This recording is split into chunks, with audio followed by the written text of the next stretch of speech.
In spite of being twice the length of the first season, K-On! Season 2 has a much more cohesive sense of theme and takes place over a much smaller amount of time. Said theme and the overall tone of the season are introduced to us in the first episode. Once again, the production values have made a considerable leap, and in this season, the visuals seem more grounded and realistic than before. Many more shots contain atmospheric lighting on the characters' faces, and there are far fewer super deformed segments, with an emphasis on dry humor over the spastic moments that were more frequent in Season 1. Two very important facts are what drives the majority of this season's narrative. Firstly, that the 4 original club members are now seniors, meaning that this is their last year in the Light Music Club. And secondly, that when they all graduate, Azusa is going to be left alone. For now, the girls aren't too concerned about either fact, as they're excited to be seniors as well as content to keep the club the way that it is. But we can already feel the weight of these two facts adding a little bit of pressure to the entire season. When Yui tells Sawa-chan sensei that they still have 365 days together, it almost feels like a countdown.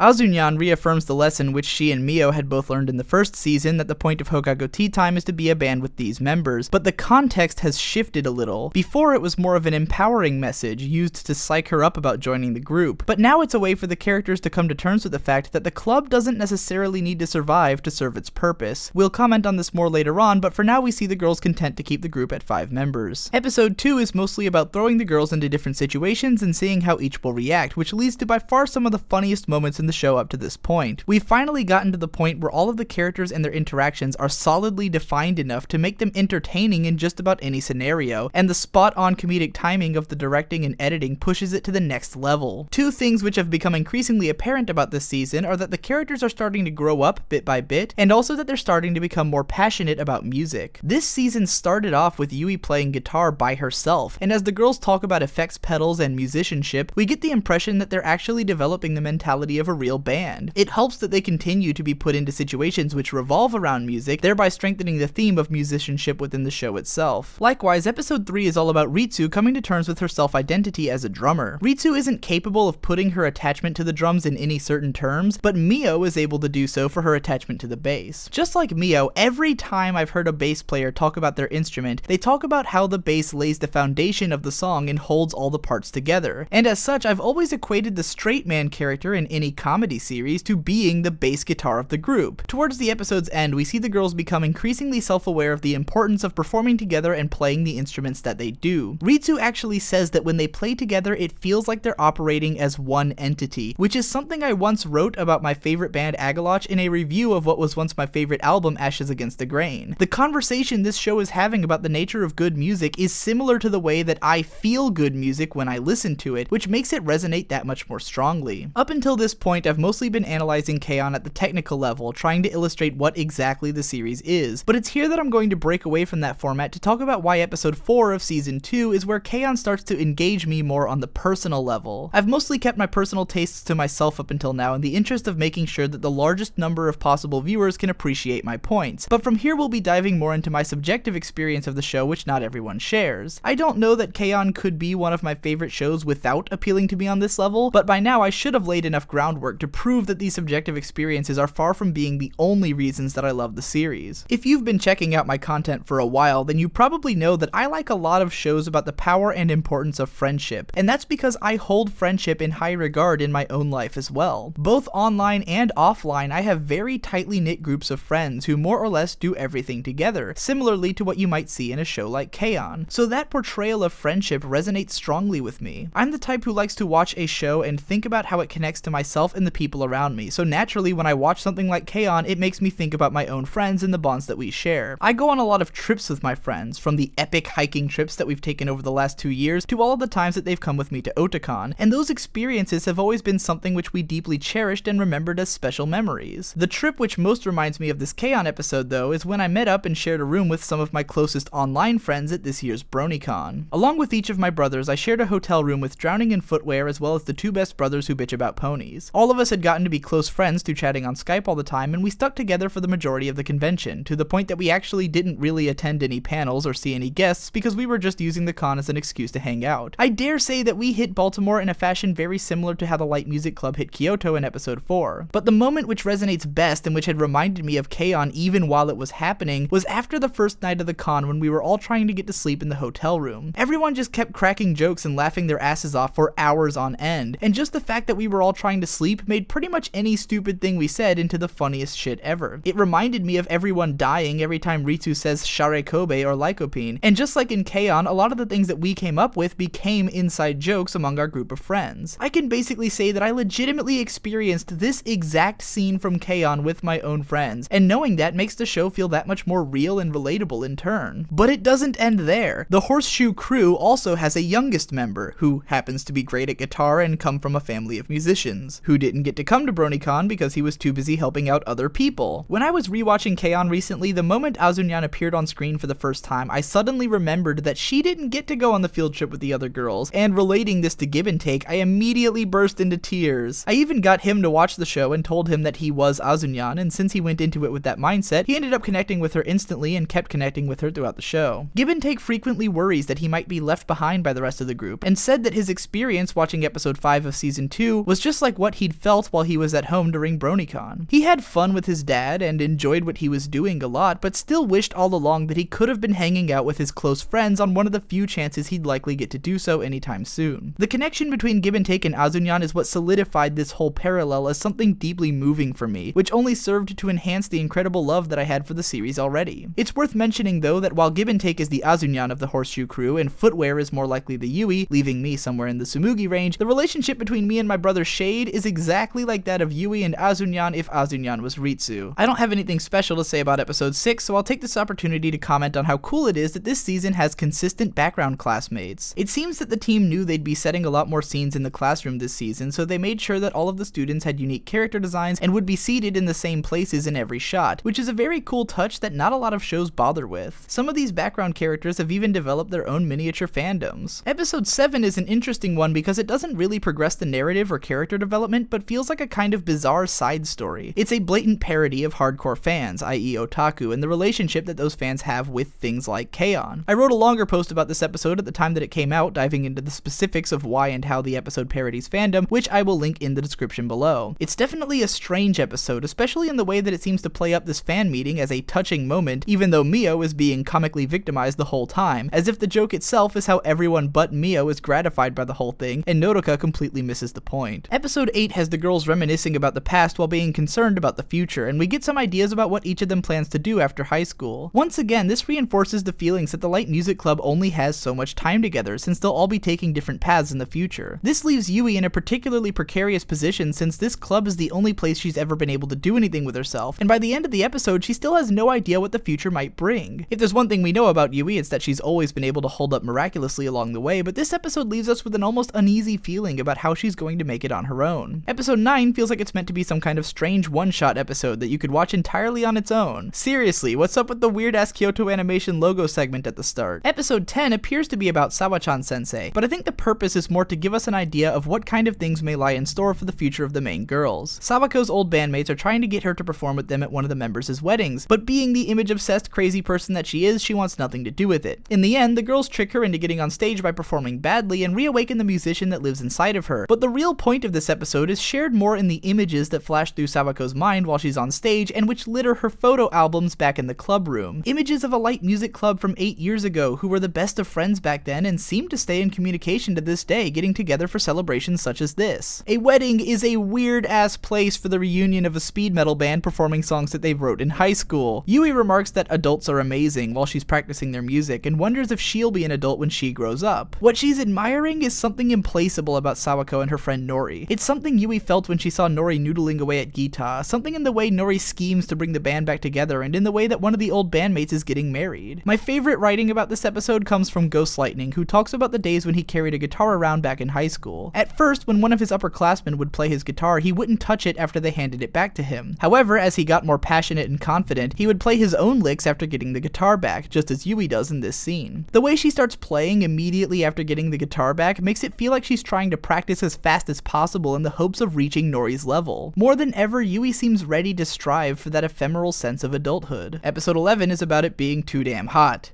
It's so damn hot, I can't even think. Episode 12 features an incredibly cool portrayal of a summer music festival, and once again, as someone who goes to a lot of concerts, I appreciated this a ton. Seriously, it was so exciting just to see an event like this presented with such accuracy in an animated series that I got totally hyped just based on the concept alone. It was great to watch the girls getting legitimately excited about music, especially Mio, who always seems to be the most passionate about her musicianship in general. The last scene with all the girls laying in the grass listening to the music wafting from the distance was particularly resonant. A lot of the most memorable moments I've had at big events like festivals and conventions are the moments I spent away from the action, breathing in the atmosphere of the scenario and hanging out with friends. There really is something about hearing music from a distance that can make it every bit as magical in its transience as actually seeing the performance in front of you. Yui's declaration that Hokago Tea Time is better than the other bands is at first baffling, but each of the girls quickly comes to agree with her. No one ever explains what Yui means by this, giving it the air of an unquantifiable feeling which only those who have experienced it can share. Maybe Yui means that performing as a group is more fun than watching others perform, or maybe she really feels that their group puts on better shows. It's left open to interpretation because the bottom line is that we as viewers can't understand what these 5 girls are feeling. I don't even know if the writers could tell us what Yui really meant, and maybe different staff members would have their own interpretations. At this point, these girls have a life of their own, as they have feelings which only they themselves can fully understand, independent of the creators or the audience, and that, I think, is goddamn brilliant. Episode 13 is once again hot.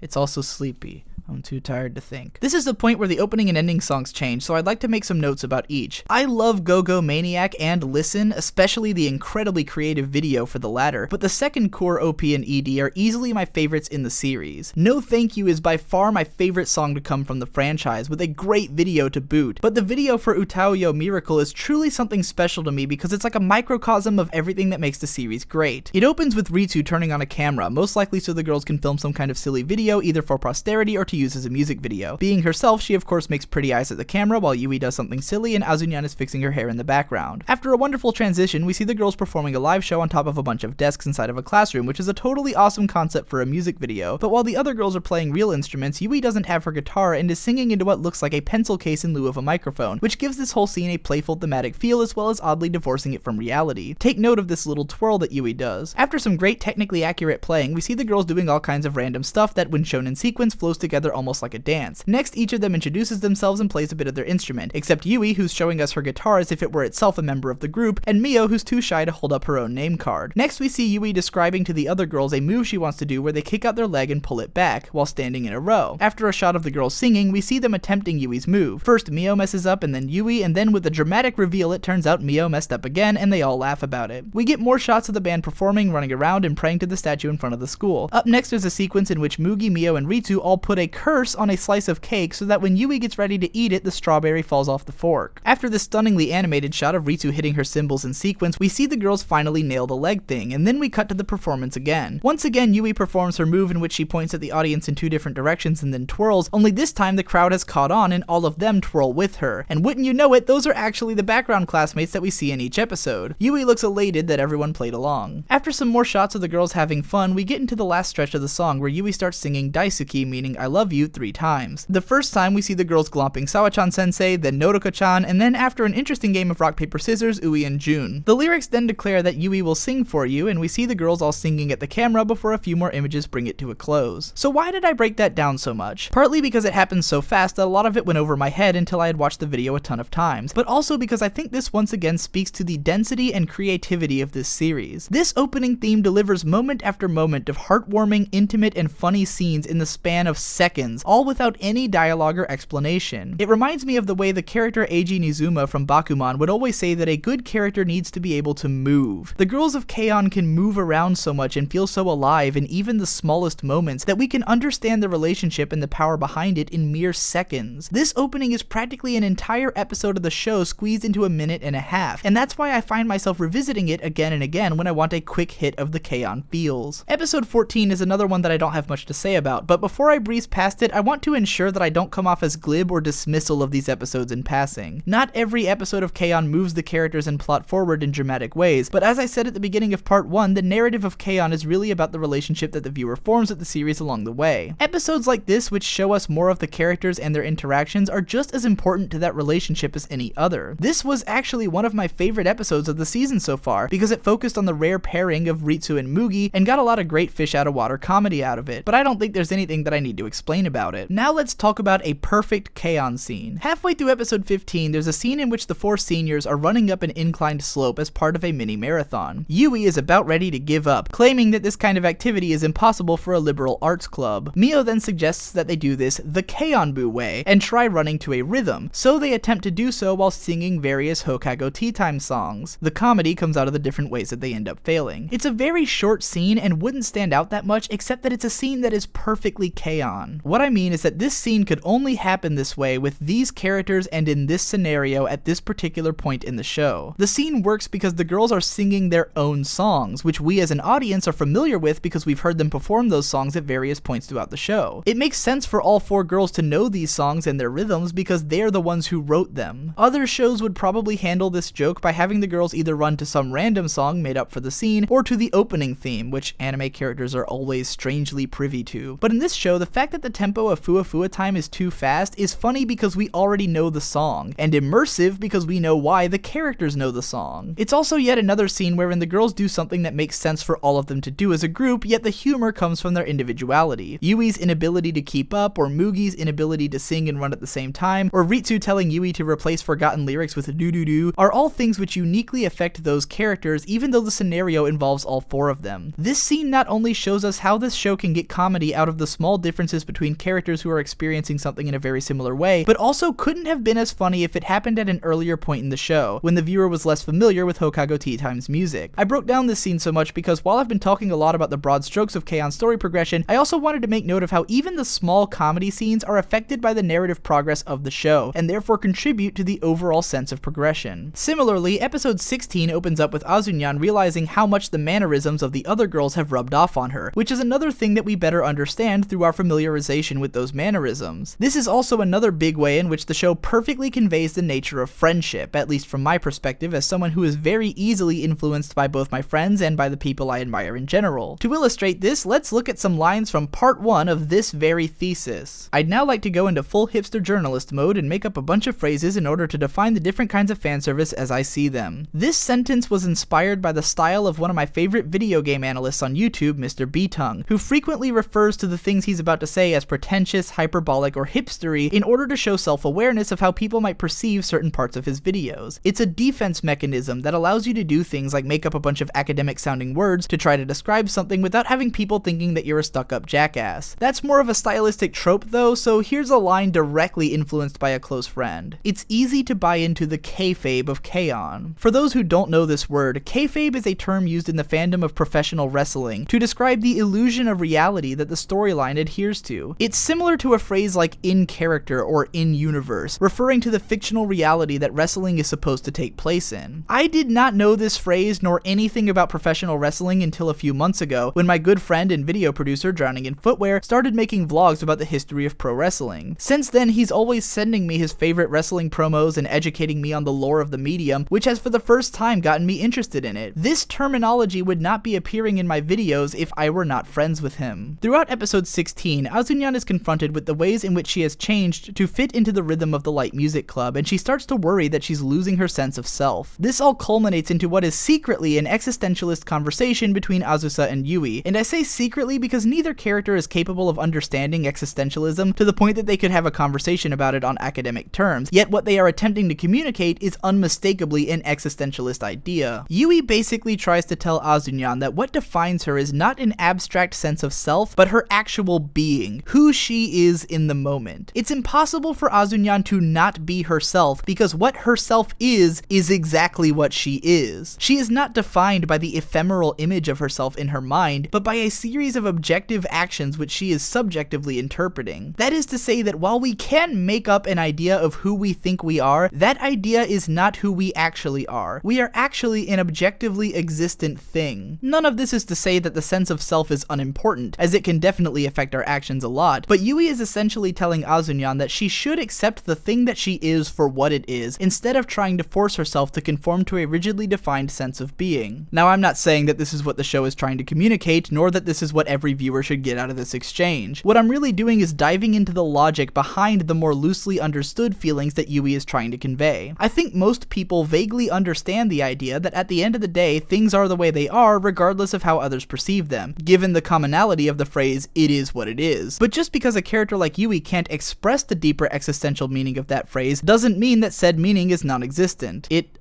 is what it is. Episode 17 starts preparing us for the final stretch of the show as the countdown to the last cultural festival performance begins. We also get our first taste of a series of forthcoming emotionally poignant moments, with Yui writing the song You and I about her sister Ui when she's sick. Even the other characters tear up just reading the lyrics, and you bet I did too. The fact that the lyrical theme of this song is not realizing the importance of something until it's gone only adds to the bitter sensation of knowing that the Light Music Club only has so much time together. Episode 18 then sets up a scenario in which Mio has to play Romeo and Ritsu has to play Juliet in a class play during the upcoming cultural festival. This scenario has come up in anime enough times that it could be considered a light trope, with a great episode of Ranma 1/2 and the entire second half of Hodo Musuko springing to mind immediately. I love the idea that the entire class is basically shipping Mio and Ritsu, and that it pretty much works out since they end up deciding to play the characters by essentially impersonating one another. Worth noting is that in this arc, the background characters all get more lines, and a lot of them are even named. Also, while K-On! Could always have been said to have the light framework of an arc structure, this is the first time that one individual storyline is broken across 2 episodes. Episode 19 mostly serves to deliver on an awesome Romeo and Juliet performance, and then begin to seg you into the second day of the cultural festival leading up to the band's last performance. Here we get yet another familiar, friendly bonding experience in the form of an all-nighter in a unique location, which to me is like basically the founding block of friendship itself. At the end, even Sawa-chan manages to make a costume that the girls are actually happy with for once, and with that we move on to the big one. This is quite possibly my favorite episode of anime, period. There's an almost transcendental feeling to it, similar to the ending of Speed Racer or some of the last scenes from Tengen Toppa Gurren Lagann. Each long, uninterrupted scene draws the viewer in as we experience the live performance almost in real time, putting us right there in the scene with the audience and the characters. Sound design and direction are masterfully used to create a sensation not unlike what I've felt at some of the best live shows I've been to, or the feeling of actually living out a moment like this with one of my friends. Episode 20 of K-On! Season 2 is the culmination of all of the emotions and events and people which have brought us to this place. It is not a realization of how far the characters have come the way the other episodes were. The characters are well aware of how far they've come. This, my friends, is a celebration. It is 5 girls taking one last opportunity to thank everyone and everything that has made them who they are, and to show off the fruits of that labor. This is the girls giving back to the society that raised them, metaphorically speaking. The episode begins laying into the emotions of the characters and the viewer early on, with the reveal that Sawa-chan sensei has made Hokago Tea Time shirts for pretty much the entire student body. I am not exaggerating that when I watched this episode in order to write this video, I started crying at this moment and did not stop crying for the entire episode. This moment when the girls truly realize how much everyone loves and supports them, and how they might be able to inspire and give something back to the crowd, sets the tone for the entire episode to be one long celebration, not only for every character in the show, but for the audience as well. We get the ultimate treat of getting to watch these characters perform some of their best material yet, at their most unified and technically proficient, with the most emotions propelling them. Rice is a Dish might be the most genius use of music in the entire show, as the lyrics are legitimately hilarious, utilizing the brand of humor that is common to the show, yet it works perfectly as a hype-ass concert piece. Yui's interactions with the audience throughout this song are brilliant and sold me on the entire idea of this concert and its presentation. Yui's extended MC monologues are very simple-minded and repetitive, but the point of them is not to remind the audience of anything, but for reaffirmation. The best way I can explain this is to crib some lines from my favorite poem, More Often Than Sometimes by Shane Koichi-chan. Regardless,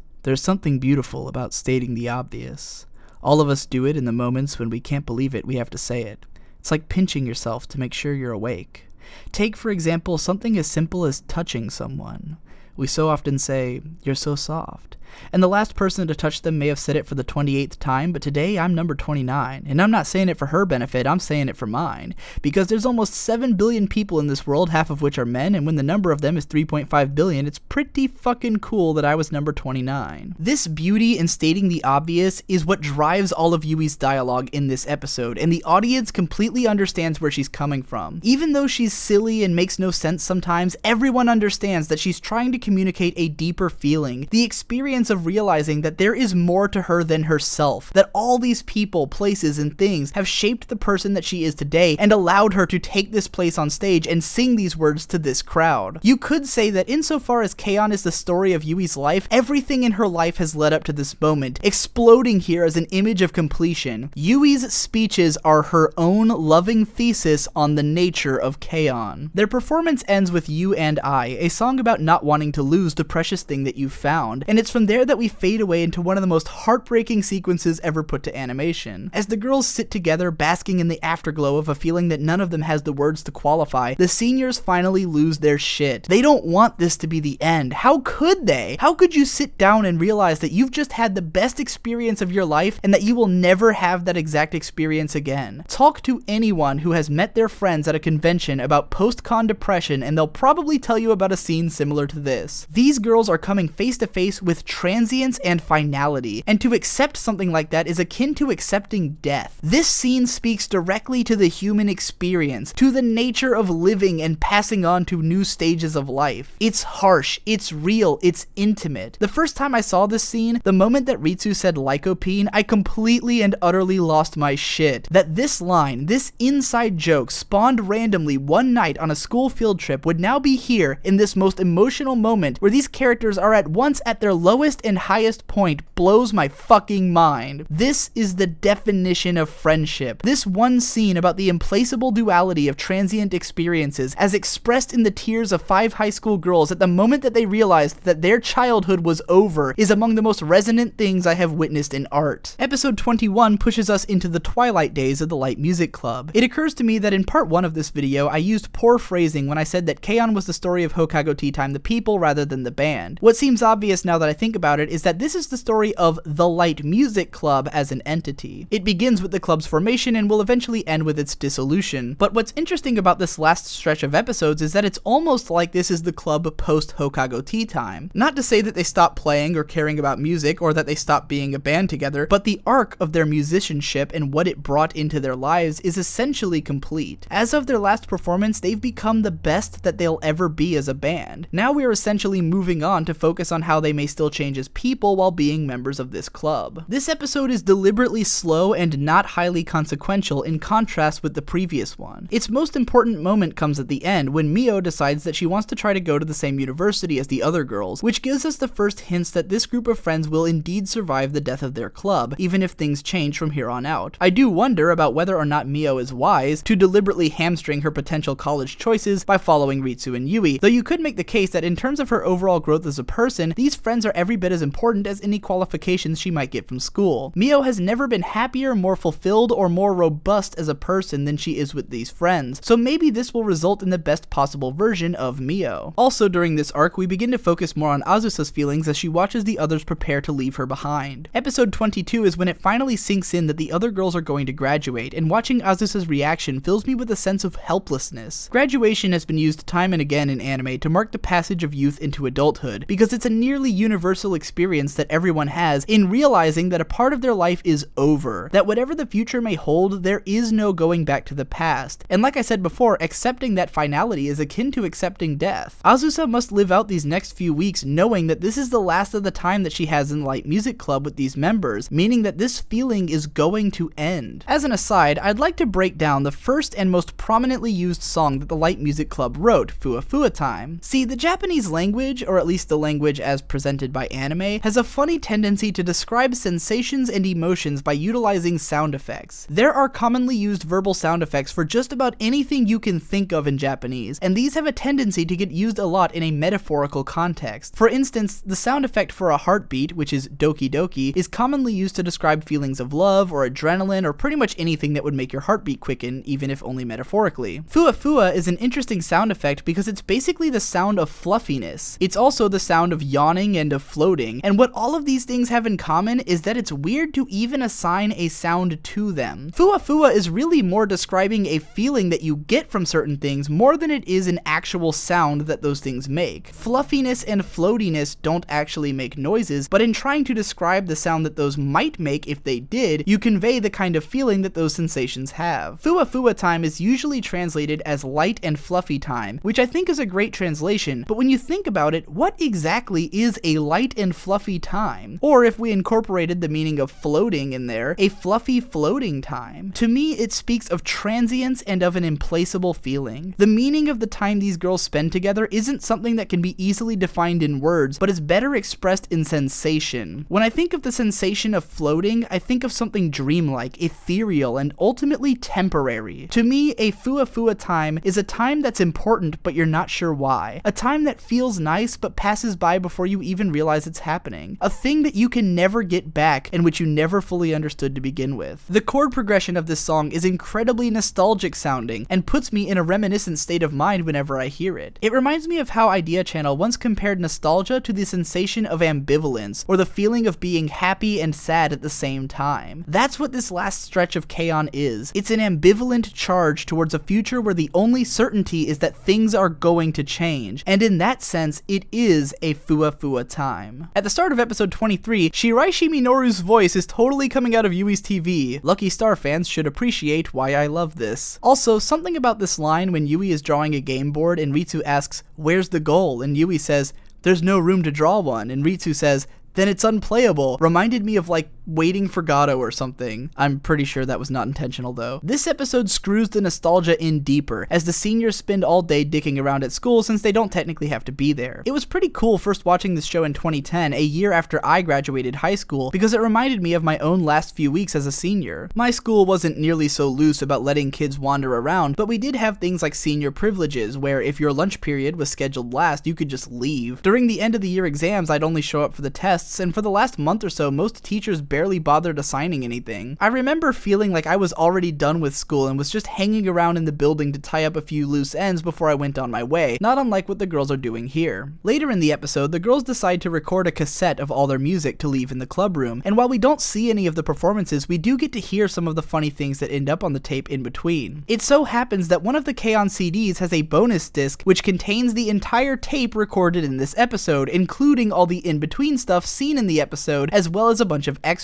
It's even recorded to sound like it's playing from a cassette and includes all of the band's known songs. If you ever want to step on a fucking landmine of feels, I highly recommend hunting down and listening to this album. Episode 24 is the finale, and chronologically the end of the series, though there are still 2 more extra episodes, an OVA, and a movie ahead. The seniors finally graduate, but not without giving their big send-off to the important people that they'll be leaving behind, namely Sawa-chan sensei and Azunyan. Watching Sawa-chan throughout the season has been kind of interesting because she seems to play a much smaller role than she did in season 1, yet develops a lot more as a character in the background. Sawa-chan's arc is seen in the way that running her class slowly humbles her. We watch her become more honest with her students, and as her defenses are broken down thanks to the Light Music Club bringing out her other sides and the other students learning about them, she eventually recognizes that her students will love her even more if she's true to herself, and she lets the facade slip more often. She also becomes less selfish as the series goes, measuring her success more in her ability to make her students happy and praise her than in getting her way with them. In the last stretch of episodes, Sawa-chan makes lots of good decisions for her students, from the Hokago Tea Time t-shirts to not waking them up for gratification after the show, and she is paid back in the kindness of her first graduating class in a big way during the finale. Meanwhile, Azunyan tries to put on a brave face and send the seniors off with a smile, but she finally breaks down and begs them not to go. The girls do the best thing they could to keep that smile intact by performing a song that they wrote for her, very literally about how they'll always love her and how graduation is not the end of their friendship. Try not to tear up during this song, I dare you. It's even more powerful if you've seen the K-On! Movie too, which largely deals with the characters trying to write this very song. Episode 25 takes place after episode 21 and is a silly side story of the girls trying to put together a recruitment video for the next year's Light Music Club. I imagine that this and the next episode were structured this way so that episodes 20 through 24 could have one consistent tone and the theme of the girls graduating high school without breaking up the feelings too too much with silly side stories, which I think was a great decision. I kind of wonder if the idea for the recruitment video is what inspired the video for Utaoyo Miracle as well. Episode 26 is set after episode 23 and mostly serves as another silly side story, but this time with an emotional final scene. We get our first hints at what the future of the Light Music Club itself might be, as the seniors find out that Azunyan, Jun, and Ui are planning to perform at the freshman welcoming ceremony next year. Watching the girls run through the school to the sound of the juniors' music offers not only a sense of finality for the seniors' place in the club, but also a sign that for the underclassmen, a brand new Fuwa time is just beginning. Thus, the circle of life is complete for the Light Music Club. The Keion Keikaku OVA takes us back to the summertime shortly after episode 13 and provides the setup for the girls to take a trip to England in the film. I think this OVA probably partially existed so that the film wouldn't have to do as much setup at the beginning, and so that they could flesh out the entertaining prospect of the girls trying to get passports. Keion the movie could almost be considered a condensed version of season 2 in terms of the story beats that it hits and the overall feeling it conveys. I wonder if the idea was exactly that, to provide a hit of the same feels that the show delivers, but in a cinematic package with all of the crazy production values and more condensed runtime that implies. This film really encapsulates all of the best things about the series, from the fun tea times, to the even more fun group trips, to the emotionally resonant live performances, and the ultimate finality of the girls graduating and leaving Azusa behind. The main plot of the film is about the seniors trying to create something for Azunyan and eventually composing the song that they played for her in episode 24, which is duplicated again in the film. The scene is more resonant this time thanks to receiving so much focus and coming at the end of a film that so easily shows off all of the best things about the show while feeling like a cohesive story. It's obvious, even if you've never been, that the staff for this film spent some time in London to recreate it with accuracy, and my aforementioned friend Gibbentake said that he was excited to see places that he passes by on an everyday basis as someone who lives there. This film really takes the attention to detail, overall visual and sound design, and quality of humor to the next level, making it in many ways the most densely complete package of what Keion is capable of. Back in part 1 of this post, I continuously reiterated the idea that Keion is a show that gets better the more of it you watch, and that the narrative itself is the relationship which the viewer develops with the series. While the last arc of season 2 is more emotionally resonant than anything that came before, I think that a lot of what made this season great was in all of those episodes that I didn't have much to say about. The first season of Keion more consistently progressed the storyline, but it was so condensed that the characters never really got a chance to breathe and to grow on me as people, which is why when I watched that season the first time, I thought it was a good show that I didn't really care much about. It was only through getting a sense of the lives of these characters and all of the things that they experienced together that I came to truly care about them, which not only made those last scenes so resonant to begin with, but also enhanced my feelings for the first season in turn. Rewatching season 1 is in many ways a treat. It's almost shocking to start up the first episode and realize that the characters were almost completely different people back then. Their change had been so gradual that only in looking back is its severity truly apparent, and it's also much easier to become invested in those early episodes when I already know why I love these characters and who they are. I can feel this in the film as well, how it sort of serves to reiterate the best things about season 2, but is only so resonant because I've already seen season 2. Watching the movie is like getting a killer bonus version. The more deeply you care about these characters, the more you'll end up cherishing every moment you have with them, which is why the series gets better the more of it you watch. And that about wraps up my feelings on Keion as a whole. It's worth mentioning that the manga actually continues for a little while after the point where the anime ended, but was split into 2 different series running in 2 different magazines, each lasting 1 volume. One shows the older girls entering college and joining the Light Music Club there, while the other shows the younger girls, now seniors, continuing the club in high school and bringing on new members. While it is nice to know a little bit about where the characters went after the series ended, I personally find the manga pretty difficult to read, as it contains little of what made the anime great. To put into perspective just how different the anime and manga are, the first episode of the anime was adapted from just the first 10 pages of the manga, and the second episode is just from the next 9. The manga doesn't have nearly the level of characterization, feels, or attention to detail that the show does, and much more gives the impression of being the kind of moe-driven, lightly fanservice-y series that people at first accused of the anime of being. Also worth mentioning is the insane amount of musical releases to come from this series. You can easily download several gigabytes of just Keion music, from themed albums like the one recreating the tape that I mentioned before, to singles of the openings and ending themes and other songs performed by the voice actresses, to soundtracks, to live concerts of the show's music, etc. For fans of the show and its music, I definitely recommend looking into some of this stuff, as there's a ton of worthwhile finds. I loved hearing the full versions of Death Devil's songs, for instance, or the hyper-energetic live shows. That's all I have to say, and I hope you enjoyed watching doing these videos even a fraction as much as I enjoyed writing them. Be sure and hang around my channel for more content like this in the pipeline, and if you want to make sure I can keep making these kinds of videos, consider supporting me via Patreon or PayPal by following the links below. See ya in the next one.